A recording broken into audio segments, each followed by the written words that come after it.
This is the Pooja and Gurdeep podcast. From 98.1 CHFI Studios in Toronto, Canada.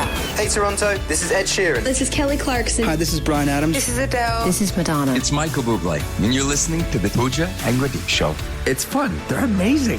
So I had some people in my home earlier this week. I was actually a part of a photo shoot, and so there was some people in my home. And it's been a little odd, like weather-wise, these last few days, right? It was really, really hot over the weekend, and now we're into the colder temperature. So the temperature in the house is all over the place. And I have a lot of windows, so with the sun, it gets super hot, like 25, 26. And so I'd had to turn the heat off, and then I was putting on the AC, but I didn't do it on every floor. And one of the people who were in my home, not going to say who, just went ahead, went to the thermostat, changed the thermostat, and put the AC on that floor. Now, in fairness, I would have done the same thing, and I was going to do the same thing. But they didn't ask your permission. They just went and started touching your thermostat? Yeah, I didn't even notice until I went to go do it myself. I'm like, the AC is on. I didn't put this on. They're like, I just did it. It's so hot in here, which is fair. But at the same time, there's got to be an unwritten rule that you don't touch somebody else's thermostat. That's like a no-no, right? And my husband barely touches the thermostat. I'm with you, man. I would not adjust someone's thermostat if I was in their home. Like, I'll play with the thermostat in a hotel, or if I've booked an Airbnb or something. I would not just go start touching someone else's thermostat. You can't do that. And there's a polite way of saying, like, hey, it's a little warm in here. Can you turn on the AC or something? You got to do the courtesy ask. Yes. Or like, is it okay if I adjust the thermostat? No, you can't just start doing that. I've had someone, and they're a chronic reoffender, who, like, the first time they were at my condo, they're like, can I connect to the Wi-Fi? I just thought, they want to manage how much data they're using. Sure, no problem. Here's my Wi-Fi. I share it with them. And then I realized shortly thereafter, the reason they asked for that is because they then connect their music to my Bluetooth. Oh, dear. And they just start playing, like, their music. Was it my daughter? Because that's what she does. In everyone's house or car, she's like, just connects without asking. Yeah. And I'll take it a step further, because I know this particular friend always does that. When I was having a little get-together, I made sure the music was playing already through my phone. And he's so particular about music. Within 10 minutes of being over, he's like, hey, do you mind if I connect my music? And I'm like, but I've got music playing. Yeah, exactly. And it's my home. Yeah. Yeah. Always. Every time this person will do that. And I'm like, you can't just start playing music on someone's Bluetooth without asking. I feel like I know these are all like unwritten rules. Or does this fall into etiquette? Is it that, there are certain common sense? Yeah, manners? No-nos when you go to someone's house? I don't know. Is it that simple? I'm wondering for you, has there been something rude that someone has done in your house? Maybe you have a story. Maybe it's more egregious than what we just pointed out. Because Steph, if you go to her home and you're in the powder room and you use the toilet paper Just leave it the way it is. Don't start flipping toilet paper around. It's got to be over, not under. It's over. Yeah. The over and under thing doesn't bother me, but I certainly wouldn't change it in someone's house. Right. I mean, I would probably change it in Steph's house just to mess with her, because I know how much she hates it. I will change it at my friends' houses. I'm like, your toilet paper was on wrong. Is this why I've never been invited over? I don't want you touching my toilet paper. The people who think that it's the right or the wrong, they feel like they're justified in turning it over, but it's rude. Steph's like, you can come over, but you can't use the bathroom. The thing that bugs me is when people that you don't really know and they go and open your fridge, which I don't really care about my friends and their kids because I've known them forever. But if someone walks into your house and then just helps themselves without asking, that's weird to me. You can't do that. Opening medicine cabinets. No, that's so personal. That's super weird. Okay, what are the things people have done that are over the line, the rude things they've done when they come to your house? We want to hear the stories. Lots of calls right now. Moj Day from Toronto, what's that for you? Oh my God, this person that comes to my house and they have a baby and they like to put their car seat on top of my dining table. Like, I don't understand. To me, it feels dirty. Like, you put it everywhere. You go to the doctor office, and then when I asked them, can you put it down on the floor, they were so upset. They were like, it's my baby in here. And this is my baby. I don't want to put my baby, like my car seat on the floor. I'm like, but I don't want you to put it on my dining table. Oh, wow. Yeah, you're right. That car seat probably has been on many floors, and then now putting it on your dining table? That's not okay. cool. That's a spicy one. Yeah. Has anyone ever done that at your place, Pooja? You ever put your baby's car seat on a dining table? Now I'm thinking about it because there's times where I was carrying two. right? Right. Two car seats at the same time. Probably all I wanted to do was put it down. I probably didn't think about where I was putting it down. That's a tricky one because I can see why the parents wouldn't want to put it on the floor, but I also see why you wouldn't want it on your dining table. Yeah. Mojde, thanks for sharing that. That's a good one. Thank you. Have a good day. Now I'm picturing you doing barbell curls with your 2 car seats. Catherine from Burlington, what's the rudest behavior you witness in a home? It was my daughter's friend, and I caught her drinking from the milk out of the fridge, like from the... Ew. No. What? Yeah. She was drinking straight out of the carton? Right out of the carton, yeah. At your place? At my place, yeah. I That came in the is- kitchen, I'm like, excuse me? So you said something? Oh, yeah. And what was their response? She's like, oh, well, we do it at my house. I'm like, okay, but you're at my house. Oh, dear. That is wild. I would probably pull my kid aside and be like, hey, find some new friends. Yeah, This person like- is not fit to be in society. Exactly. Catherine, thank you so much for sharing. Yeah, no problem. You have a lot to say about rude behavior in your home. Let's take another call here. Susanna from Burlington. What's the rudest thing someone's done in your home? So years ago, I got married, and we got married actually in Venezuela. So we invited the one friend that we were close with, and one morning we get up, and he's sitting on our living room, clipping his toenails. Oh. It's like, oh my goodness, what is this? What? Anyway, and chewing them.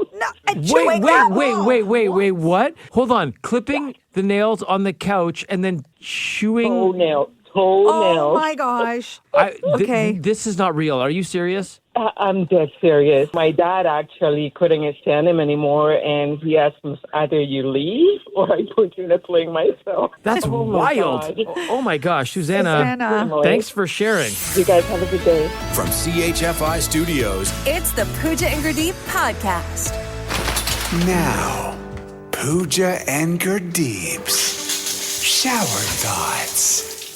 What do they call the good plates in China? Shower Thoughts. What if the number 13 started the rumor that it's unlucky just so nobody bothers it? Shower Thoughts. They say money talks, but mine only seems to know one word. Goodbye. Shower Thoughts. What if the calendar invented Friday the 13th just to keep the other Fridays humble? Shower Thoughts.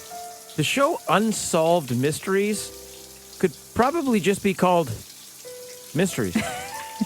Shower Thoughts. Bit redundant, right? Yeah, mysteries are unsolved. What if the number 13 isn't cursed? It just knows too much and the other numbers are trying to silence it. Oh, it's a conspiracy. Yeah. Shower Thoughts. Diapers and politicians should be changed regularly. And for the same reasons. Shower Thoughts. The Pooja and Gurdeep podcast. From 98.1 CHFI. And I got to actually give a hat tip to Steph, who ironically is the only Samsung user in this group, but she shared this on our work group chat. It's an iPhone Easter egg with me. This is so cool. Do you remember Apple's Think Different campaign? This was from 1997. It was iconic. Let me jog your memory. Here's to the crazy ones, the misfits, the rebels, the troublemakers, the round pegs in the square holes, the ones who see things differently. I do remember that. Yes, it was so good. Black and white. You may or may not have already known this. If you are an iPhone user, the paper emoji. If you screenshot that and zoom in on it, it just looks like a piece of paper with a pencil writing on it. I thought it was just random lines of scribble. No. If you screenshot this and zoom in on it, it contains the text of that commercial you just heard. No way. The Think Different campaign. Yeah, zoom in. Obviously, if you're not driving, screenshot it, zoom in on the paper app. You can search for it in your emojis. It actually says, if you zoom in, here's to the crazy ones, the misfits, the rebels, the troublemakers, the round pegs in the square holes, and so on and so forth. Wow. That's so cool. So when I go to search my emojis, I just put in paper? Paper, you'll see that one. Okay. Screenshot it, and then go to your photos, zoom in on it, and you'll read that text. I didn't think this was actually going to work, but it does. What if you zoom in and it's like, you need glasses? What if it says that? Yes, it also serves as your annual optometrist exam. So if you can't read it, go see your eye doctor. Okay. From CHFI Studios, It's the Pooja and Gurdeep podcast. when you believe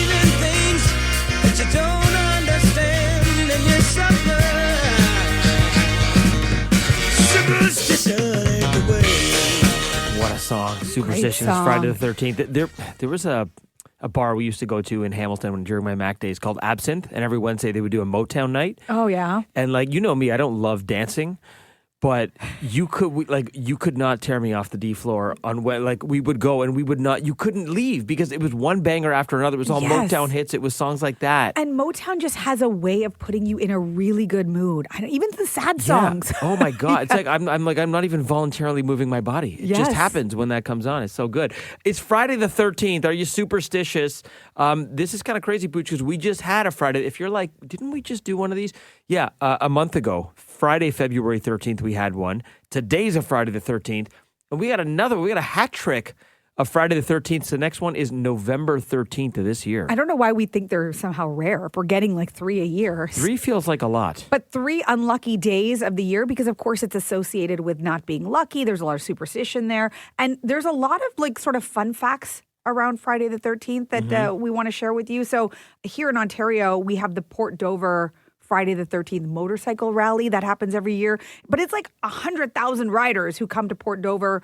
The tradition apparently started in 1981 with just 25 people going for a ride. And now it's 100,000 riders. So that happens every Friday the 13th. Okay. And I really actually love this day. I've got no problem with it. But if you're someone who does get nervous and, I shouldn't go do anything, let me just bubble wrap myself. There's a study that showed that there's actually not any increase in accidents on this day. Oh, really? The bad luck comes from people's behavior, not the actual date. So just be normal. And even then, are we believing that it's the behavior? I don't know.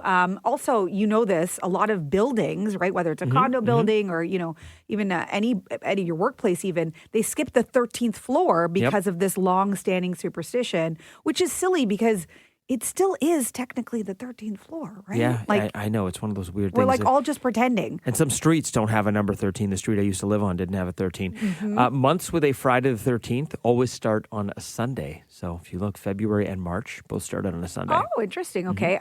Taylor Swift, we know, loves the number 13. She was born on the 13th, turned 13 on Friday the 13th. Her first album went gold in 13 weeks, and her first number 1 single has a 13-second intro. Love that. And also in Europe, many parts of Europe, 13 is actually a lucky number. It's why a lot of European hockey players, including my favorite player of all time, Matt Sundin, wears 13. When I played hockey, I wore 13 because I loved Sundin, and it's a European thing. This is going to be a fun one. Okay, so fear of the number 13 is called triskaidekaphobia. What? Yeah. How did you say that so easily? Triskaidekaphobia. And that's not as complicated as it gets. That's fear of the number 13. But there's an even longer word if you specifically fear Friday the 13th. It's frigatriskaidekaphobia. Now you're just making up stuff. I want you to give it a try. You just added FRI in front of it? Frigatriskaidekaphobia. That's fear of Friday the 13th. Why don't you give it a shot? Frigatriskaidekaphobia. Nope. You added some consonants. Frigatriskaidekaphobia. Frigatriskaidekaphobia. Am I getting closer? You're getting closer. You're Can on the you green. say it one more time? So there's triskaidekaphobia and there's frigatriskaidekaphobia. Don't say it like you're just an expert. Have you been practicing? All night. Why do you think I've got bags under my eyes? This is what I was doing. Frigatriskaidekaphobia. Now you're getting further away. Try it yourself, kids. Frigatriskaidekaphobia. One more time quickly. Frigatriskaidekaphobia. Yeah. Yeah. The Pooja and Gurdeep podcast.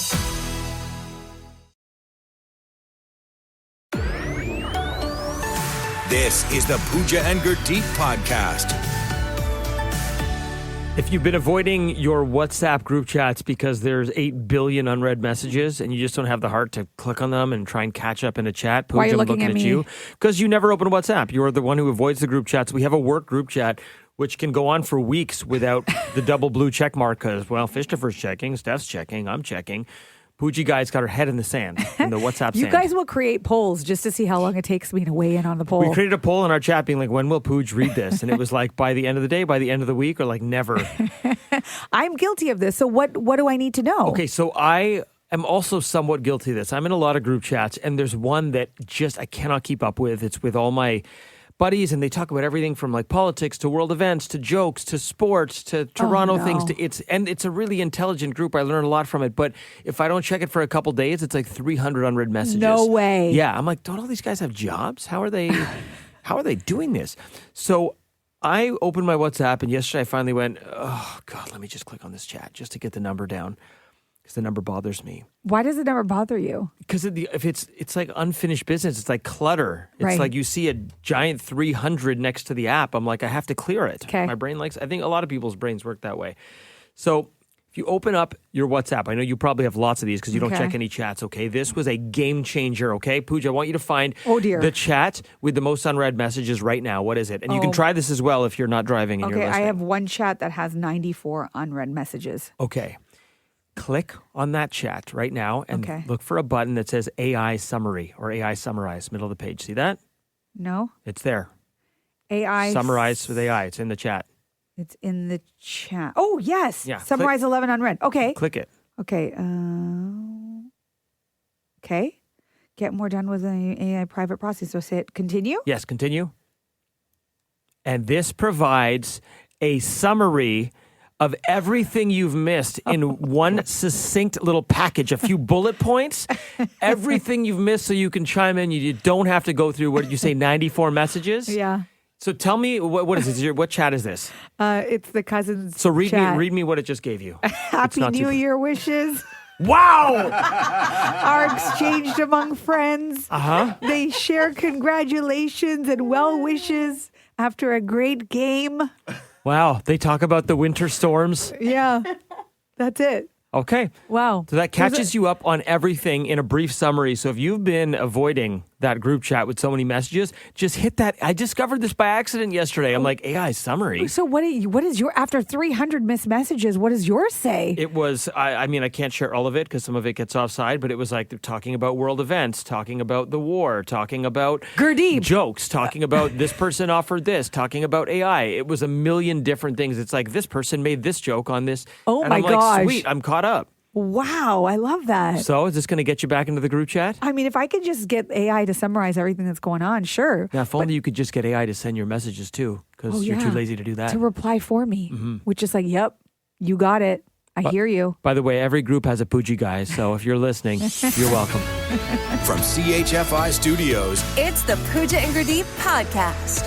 I'm not sure if you're superstitious or if you believe in any of that. I'm think just a little stitious. Just not super. Yeah. Just a little stitious. Just a little stish. Well, I'll tell you right now, I'm going to say this, and I don't want to jinx myself by putting it out there, but I feel pretty lucky most of the time. Knocking on wood. Yeah. Do you feel that way? I feel very lucky.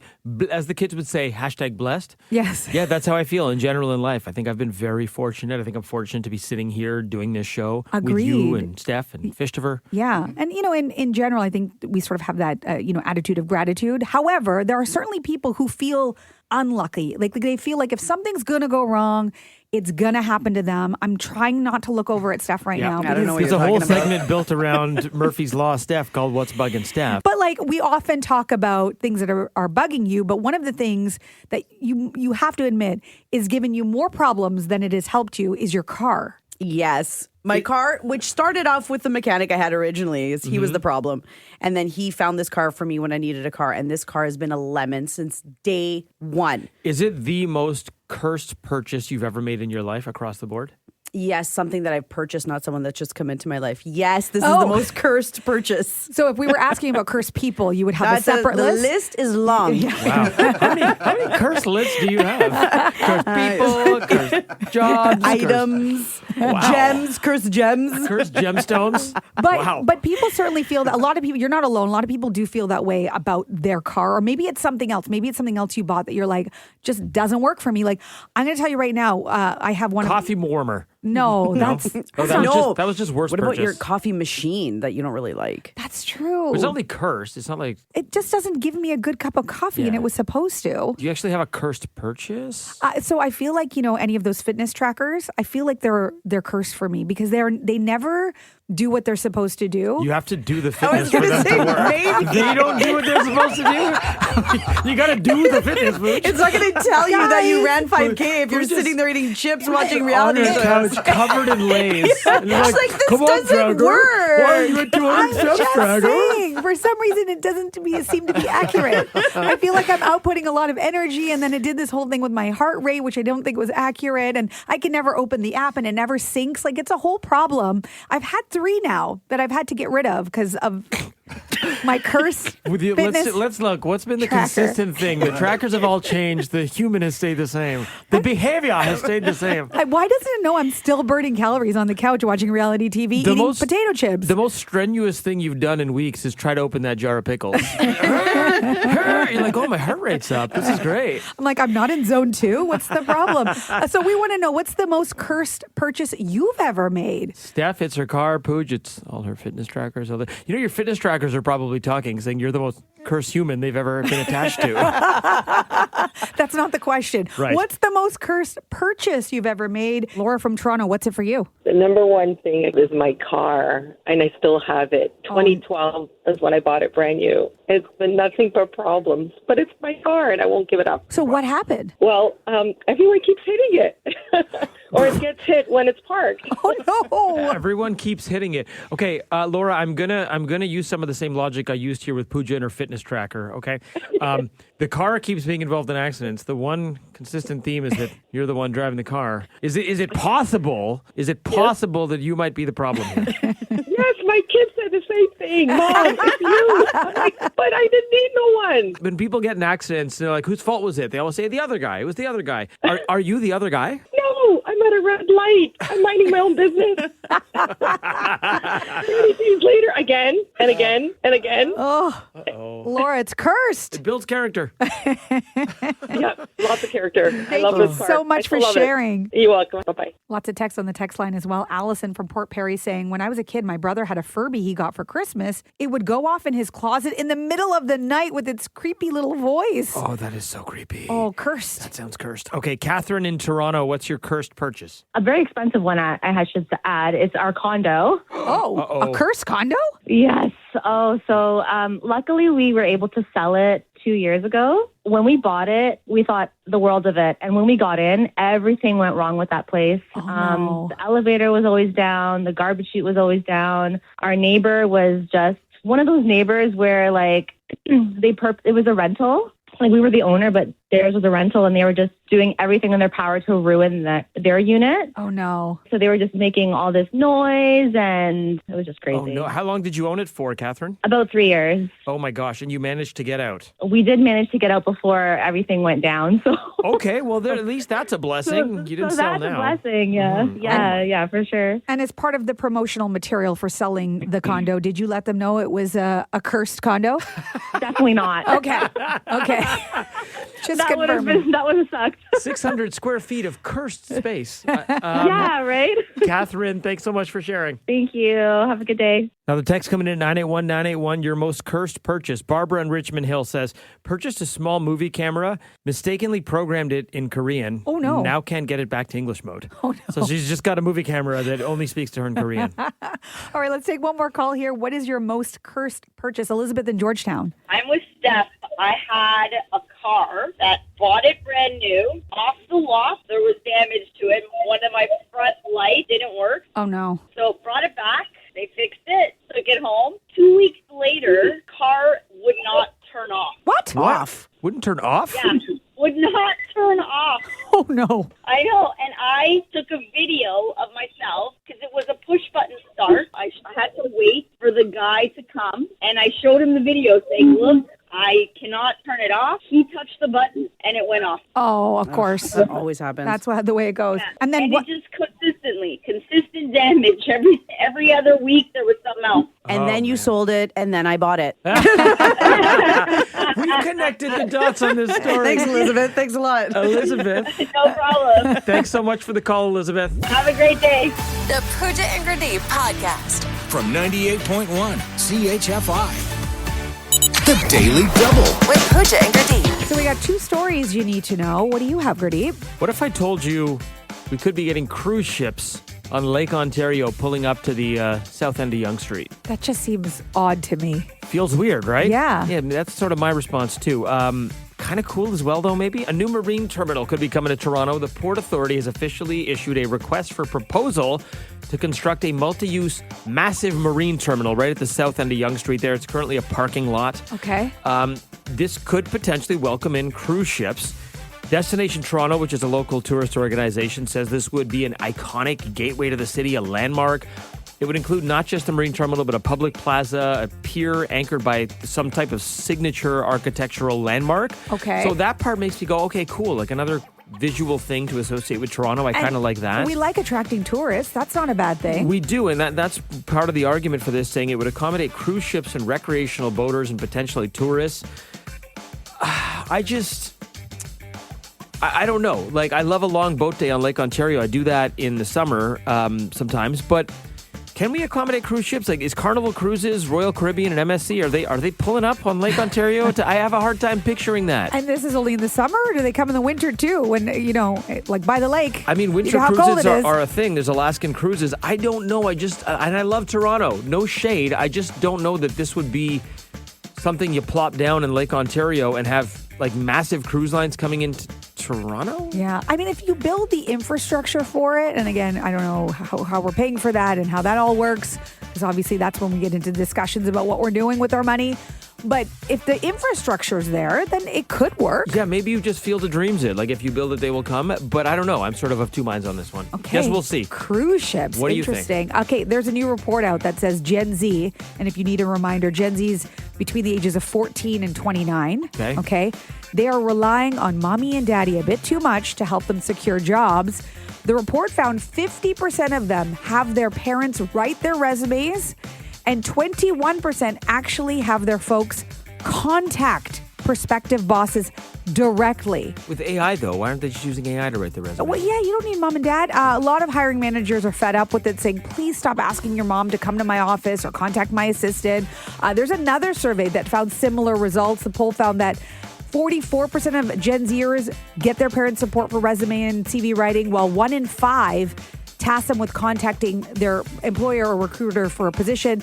And they even join them for the interviews. 20% of parents join their grown-up kids in the interviews, 10% negotiating their salaries with employees. Come on. Isn't this just a massive red flag? Like, isn't this an immediate you're not getting the job if you roll into your interview with your mom or your dad? It's not going to work for you is the point. And I think that's what the employers are trying to say is like, if you can't have a conversation with me like grown-ups do, then this is not the place for you to work. How are you going to work? Are you going to bring them in for all your Zoom meetings as well? Or are they going to come in and sit with you in your cubicle? Yeah. And TikToker, she also posted something similar. They were hiring a hairstylist who was 20 years old. She came in with her mom.